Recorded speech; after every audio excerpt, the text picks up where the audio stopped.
Welcome to Trench Diaries. This is Battleship Bismarck, Part 11. Two Me-109 fighters flew cover over Bismarck all day, and I can still remember the feeling of security they gave us.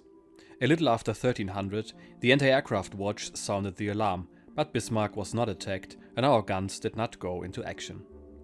The British plane that may have caused this alarm had an objective other than an attack. At 1315, Flying Officer Michael Suckling of RAF Coastal Command, near the end of his reconnaissance mission, was circling 8,000 meters above us in his Spitfire when he spotted and photographed two large German warships.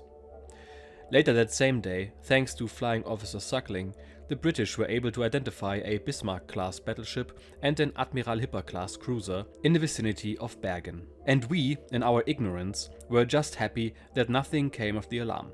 I did not learn of Suckling's success until the summer of 1943, when I was a prisoner of war in Bowmanville, Ontario, Canada. One morning, I picked up the paper to which I subscribed, the Globe and Mail, and there on the front page was an enlargement of Suckling's photograph of the Bismarck at anchor in Grimstad Fjord. I've never forgotten my astonishment. As we lay at anchor the entire day, I was perplexed. This is not hindsight, I remember it very clearly, as to why Bismarck did not make use of what seemed like ample time to refuel, as did the Prinz Eugen. Of course, I did not know that Bismarck's operational orders did not call for her to refuel on 21st of May, but I did know that we had not been able to take on our full load in Gotenhafen, and I thought it was imperative to replenish whenever possible, as to go out on an operation of indeterminate length with a full supply of fuel seemed wise to me. The operational orders even foresaw that the Prinz Eugen, which had a smaller operational radius, might take on fuel from Bismarck while underway. At 1930, Bismarck weighed anchor and headed north to join Prinz Eugen and the destroyers outside Kalvanes Bay. The formation then continued on its way. As we slid past the rocky promontories at moderate speed, I was in a small group of the younger officers on the quarterdeck. We wanted to enjoy the Norwegian scenery at close range before we put out into the Atlantic. While we were standing there, Chief of the Fleet Staff's intelligence service team, Korvettenkapitän Kurt Werner Reichert, passed by, a piece of paper in his hand. Eager for news from his interesting duty station, we asked him what he had and he readily told us. It was a secret radio message from the intelligence service headquarters in Germany, according to which early that morning a British radio transmission had instructed the Royal Air Force to be on the lookout for two German battleships and 3 destroyers that had been reported proceeding on a northerly course. Reichert said that he was taking the message straight to Lütjens. I must admit that we found this news somewhat of a damper because we junior officers had no idea that the British were aware of Exercise Rhine. Now, we felt that we had been discovered, and that was something of a shock. Surely, I immediately began to theorize, Lütjens would now change his plans. For instance, he might go into the Greenland Sea and stay there long enough for the British to relax the intensity of their search. The whole business of making an undetected breakthrough pressed into my thoughts, and once again I reviewed what seemed to me to be the breaches of security to which we had been subjected since leaving Gotenhafen. We cast off from the wharf at Gotenhafen to the straits of Musiden, our passage through the, despite its name, narrow Great Belt, the swarms of Danish and Swedish fishing boats in the Kattegat, being in plain view from the coast of Sweden, the Swedish aircraft carrying cruiser Götland passing so close to the Norwegian coast near Kristiansand, the sunny, clear day at anchor in Grimstad Fjord with the soldiers coming and going. How could Exercise Rhine really have been kept secret? Might it not have been better to enter the North Sea by way of the Kiel Canal and rendezvous with the Weissenburg when the timing was best, without touching at Norway? There would have been a risk of detection on this route too, but probably much less than in our day-long cruise through the narrows of the Kattegat and Skagerrak. But what good did it do to speculate now? In any event, we did not let Reichert's news get us down and decided to keep our knowledge to ourselves. Passing it on to our men would not have helped anyone. At this hour, there was still a visitor on board whom Lindemann graciously permitted to leave on the pilot boat after the ship put to sea. Around noon that day, the telephone rang in the office of Oberfeldarzt Dr. Otto Schneider, who was then stationed in Bergen, and a familiar voice said, "Would you like to visit your brother Adalbert on Bismarck? We don't know what the ship's doing, but he's lying in a nearby fjord at this very minute. He did not have to think twice about the answer, and soon he and 2 companions were underway in a speedboat. After a short fast ride, he later wrote, we turned into a bay and saw a bewitching sight. Before us, Bismarck lay like a silver-grey dream from 1001 Nights. In spite of her mighty superstructure, gun barrels and armor, her silhouette was a thing of beauty, almost as though it were worked in filigree. Then he saw his brother waving for him to come aboard. After a joyous and hearty greeting, Otto mentioned, not without pride, that the speed of the boat that brought him out was 32 knots, only to hear in reply, we can do that with Bismarck too, and a little more. Besides, we are faster than anything stronger, and stronger than anything faster, so really nothing can happen to us, and our assignment is just like life insurance. For Otto Schneider, this was an interesting indication of the technological capability and superiority of Bismarck. He found the morale of both officers and men to be outstanding in every respect. Until now, up to the time we got to Norway, several officers told him, our operation was nothing but a pleasure cruise. In the wardroom, over which in retrospect Otto Schneider sensed an almost eerie, spooky atmosphere, they discussed the operational and tactical aspects of the ship's forthcoming mission, although they knew hardly anything about it. In any case, his brother Adalbert absolutely radiated optimism. In his brother's stateroom, Otto admired a photograph of Adalbert's 3 small daughters, and later he was invited to have dinner with him. The brothers also wrote some joint postcards which Otto offered to take back to Bergen. By the time those cards reached their addresses, the fate of Bismarck had long since been sealed, and the messages were like greetings from the other side of the grave. That night, as they cruised past the rocky cliffs, Adalbert and Otto talked about this and that operation, such as the airborne assault on Crete, but not a word, of course, was said about Hitler's imminent attack on the Soviet Union, because they had no idea it was about to take place. Otto asked how Adalbert, confident as he was, evaluated the danger of the ship being attacked from the air. Adalbert answered with a smile that her defenses and armor protection made her almost invulnerable to air attack. When they were training in the Baltic, he said, the Luftwaffe had not been able to score a single hit. For the approaching breakout, Adalbert only wanted there to be as much rain and fog as possible. He apparently knew nothing whatsoever about the state of British radar. Then it was time for Otto to say goodbye to his brother and also to the captain who had made this visit possible. When he reported to the latter, Lindemann stood alone, leaning against the forward conning tower. They shook hands and Schneider looked into a pale, calm face with deep-set eyes.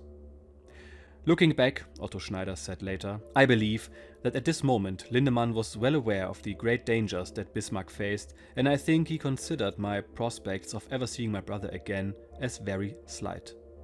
It seemed that he and the Oberkommando der Kriegsmarine differed in their estimates of the situation. Had the message relayed by Reichard from the intelligence service headquarters contributed to Lindemann's mood? Had it caused him to regard the evening of May the 21st as the last possible chance to make what he regarded as the necessary changes in the task force breakout tactics?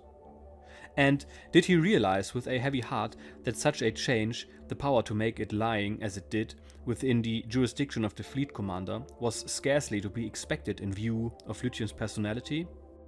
Meanwhile, the weather had worsened and the sky became completely overcast. A sharp wind from the southwest chased heavy rain clouds before it and raised whitecaps in the waters of the fjords. Foggy haze hung between the mountains. At about 2300 we turned away from the rocky shoreline, the destroyers in the lead, followed by the Bismarck and Prinz Eugen, and resumed our war watches. When we began to head north, shortly before midnight, the wind was blowing out of the south-southwest at force 4. Looking back, we saw alternating white, yellow and red lights flickering in the clouds over the mainland. Group North informed us later in the day that 5 British planes had flown between the cliffs 10 kilometers north of Bergen and dropped flares and bombs over Kalvanes Bay. Their attack was the result of Flying Officer Suckling's midday reconnaissance, of which we were still unaware. The beams of the searchlights ashore and the flashes of the anti-aircraft batteries had heightened the light effects in the sky. I did not learn until very much later that, because of the weather, the British could make out hardly anything and dropped their bombs simply on suspicion. According to plan, around 0500 on May the 22nd, Lutyens released the destroyers that had shielded our formation from British submarines. We were in the latitude of Trondheim, and I can still see the 3 ships disappearing towards the coast in the morning mist.